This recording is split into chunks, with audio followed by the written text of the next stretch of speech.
Hey guys. Okay, so this next scene I didn't read at school, so this is a extra scene. I meant to read it, but then when I timed myself, I was over 10 minutes, so I had to cut it, and I couldn't read it.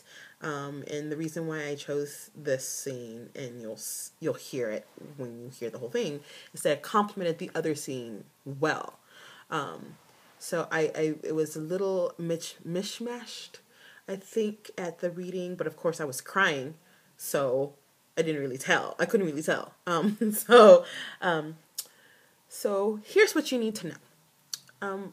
Parts of my thesis, After the Smoke, such a great title, happens in the past. And so it is very much a tale of how the past dictates the future. And in the parts that are about the past, we have, it's told in first person present tense. And there are a couple of scenes where Nena, the brain character, is just regurgitating what her parents have told her. And this is one of those scenes. Now, what you also need to know is that Nena's parents came from Cuba. Irony of ironies. And in Cuba, they were from a time in Cuba where white and black did not mix. And it was very racist, as it tends to be at times. And Nena's dad is black, and Nena's mom is white. Nena's mom came from a rich family, and her dad is an orphan. And you also need to understand and know that the family, or at least Nena's dad, is a healer. And so Nena is a healer, but the mom is not a healer. And that's important to know for later on in the book. But this is Nena regurgitating her dad's story, and then the scene after that is Nena regurgitating her mother's story in a different way. So these are the scenes, and these will give you a little bit of background of what happened. So the scenes take place after a very interesting turn events in the plot. So she's 16. All right. Nena 16, the day after the smoke. Baba sits me down and tells me this story. There was in a land far away a girl and a boy. The girl was beautiful and warm and from a rich and respected family in Santiago de Cuba. The boy was poor, honest, and an orphan. The boy and the girl were very good friends and grew up together. Although the girl's father did not want them to be friends, and they were inseparable. When the girl's father was cruel, she would run away to the orphanage to see the boy until he convinced her to return home. By the time the girl and the boy grew up, the entire town murmured that their close friendship would one day turn to love, and that they would be married. The rich girl with white skin to join together with the black boy whose origins is unknown? Yes, the village whispered. It was meant to be. And what is meant to be, no man can undo. Upon realizing this, the girl's father forbade her to see or speak to the boy for fear the rumor would come true. But what the girl's father did not know was that they were already in love and had plans to run far away, where they could never be found. Now the girl had brothers, older mean brothers, who would threaten the poor boy. One even hit the boy and damaged his skin. When the father and the brother saw that they couldn't keep the girl and the boy apart, the father arranged a marriage to a rich boy from another village. Because of this, the boy, now a man, became very sad. In his sadness he learned, quite by accident, that he knew the cure to ailments like the evil eye, run-of-the-mill curses, and headaches that weren't headaches, but the dead communicating with the living. He then studied and practiced with the local healer, who told him that one day he would lose something he would love very, very much, after much suffering. And so he tried to find a cure for his suffering. He tried and tried. He tested herbs and made them into powders. He took powders and made them into liquids. He cleansed himself with smoke from cigars, incense, and burned newspapers. He prayed. He studied. but nothing would cure his heartache. Determined to avoid the healer's prophecy, he made one last attempt to see the girl. Dressed in her wedding gown, a last-minute preparation for the large wedding the next day, the girl cried. Her sobs echoed throughout the village. So heavy were the sobs that the women of the town cried in solidarity because only another woman could understand that kind of lament. But her father remained unmoved. I'm sorry, my cat's doing interesting things.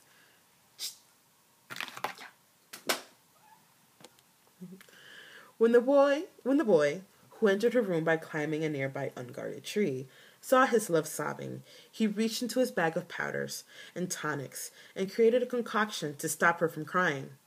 It kept her from crying the rest of her life. As quick as a blink they ran, escaping from the house and leaving Cuba forever. Papa stops talking. Mama is tearless, but her body is crying. The boy and the girl are grieving. We are sitting at the kitchen table, with one side pushed up against the wall. The table is in the corridor outside the main room. There is enough room for the table, chairs, and a person to walk back and forth from the front of the house to the kitchen in the back. But no one is walking. We are sitting and remembering and listening and grieving. Me and the boy and the girl. The noon sun turns into a mid-afternoon sun. The dark billowing smoke hovering in my brain makes a home in my memory. I still taste iron. And then what happened? And then what did the evil father do, Papa? I ask. The evil father went to the healer and put a curse on the couple. And did it work? We caught it in time, but it made things worse. How so? Papa's long, dark fingers curl around my hand and squeeze. You'll soon see. Nena, 16, after the smoke. And when Papa is done telling me his story, Mama tells me this. Mija, one day I was so sick I thought I was going to die. We had just moved to Santa Rosa from Cuba, and how I longed for un lechon asada. Tu padre tan bonito searched everywhere for a pig to roast. But in Guatemala, at the time, they were expensive, and having just escaped, we were very poor. So instead, he brought home a chicken. Oh, how sad that chicken was, very thin and very sick. He did not kill the chicken, but instead took care of it and fed it. Soon, de repente, I was sick. It happened so suddenly that within 3 hours I was in bed, sweating and coughing and with a pain in my bones like heartbreak. Tu padre tan bonito killed the chicken and burned it instantly, thinking it somehow made me sick.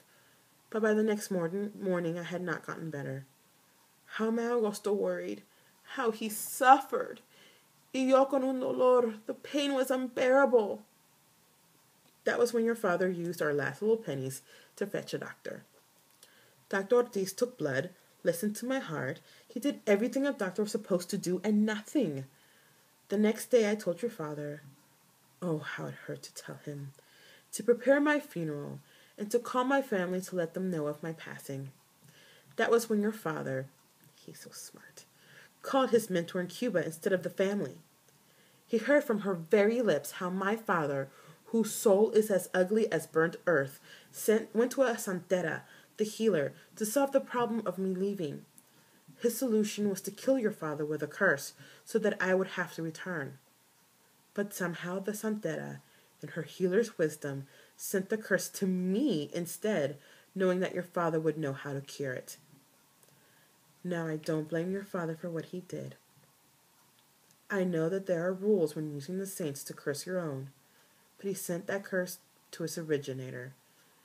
And you know what happens when it's sent back, mija? Yes, that's right. It doubles. Your grandfather died within 2 weeks. Accidental shooting with his own pistol. Que pena, pero gracias a Dios you didn't meet him or your tíos. They would have hated you for the same reason they hated tu papá. You are so dark. There it is! Yay! that's what I read, plus an extra scene. I hope you guys enjoyed it. I wish I could have had everybody at my graduation and everybody could have heard it live, but unfortunately, I know that Port Townsend is a long way to go, and it's a lot of money to go there. So I hope this makes up for it, and that you guys were entertained and maybe thought that, ooh, perhaps Isis actually does have a talent for writing. I actually have a talent for reading, but I'm not sure about writing. At least I think so. I don't know. I have a degree that says I do, so what up? Thank you so much for all your support, and all your love and all your good wishes, and for those who helped send packets for me, did extra work for me so I could take a day off and finish a packet or finish the thesis, and people who just gave me a supportive email or phone call or text message saying, we believe in you. Thank you so much. It's what I needed, and it helped get me here, and I couldn't have done it by myself. I know that I stand upon a great many shoulders, and I hope to make you guys proud, now that I've got a license to kill, figuratively. Thank you very much, and I hope you enjoyed it. Bye, guys.